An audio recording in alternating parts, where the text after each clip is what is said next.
altitude. The Gambia is playing host to the 60th Interflight Information Coordination Meeting organized by the Agency for the Security of Air Navigation in Africa and Madagascar, ASNA, which is based in Dakar, Senegal. The sixth meeting, designed to review operational convenance and develop revised procedures for safety of air navigation, is the first to be held outside Dakar in its 50-year history. The meeting comes at a time when the aviation industry is striving to create single skies. The Ministry for Regional Administrations, Lands and Traditional Rulers is pleased to inform the general public and all other stakeholders that henceforth the new name of the ministry is the Ministry for Regional Governments and Lands. The new name should be used instead of the old name. In this respect, the ministry looks forward to the support of the general public and stakeholders. Means of administering first aid and international humanitarian law were the focus of a training program organized by Gambia Red Cross Society in partnership with the Gambia Police Force. The training was meant for first responders like the police. The government of the Gambia is calling on citizens of the Gambia to continue enjoying Skype to reach their loved ones at home and abroad.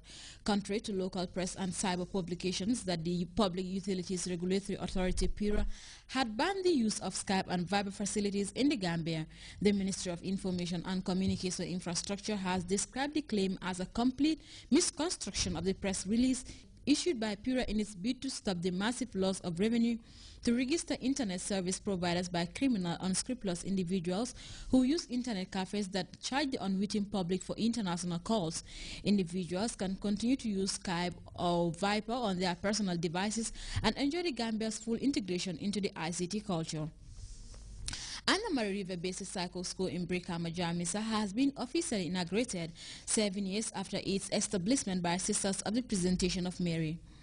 Meanwhile, the general public is hereby informed that in line with the provisions of the Local Government Act 2002 as amended, all interim management committees of local government councils are to cease operations and henceforth dissolved by Tuesday, 24 April 2013. The Ministry of Regional Government and by extension the Government of the Gambia wish to thank all those distinguished persons who serve as members or chairpersons of interim management committees for the invaluable service rendered. And in news outside the Gambia, the U.S. city of Boston is healing after the dramatic events of last 7 days as investigators learn more about how and why the attack on the Boston Marathon unfolded. The lone surviving suspect of the attacks is in hospital. 19-year-old Zoka Sanes was captured Friday night after a massive manhunt. Sanes has a gunshot wound to his neck and is unable to speak. It is unclear if he was hit during his capture or in an earlier shooting with police. That gun battle left his older brother dead. Acquaintances said the 26-year-old Tamalan Zanef may have been the leader. Investigators believe that he became further radicalized on a 6-month trip to Russia last year, and now some U.S. lawmakers accuse the FBI of dropping the ball. A desperate search for survivors is underway in southwest China, where a powerful earthquake struck Sichuan province on Saturday. Efforts have been hampered by continuous aftershocks, and according to state media, at least 188 people have been killed and more than 11,000 injured. Meantime, Chinese Premier Li Keqiang traveled to the disaster zone Saturday.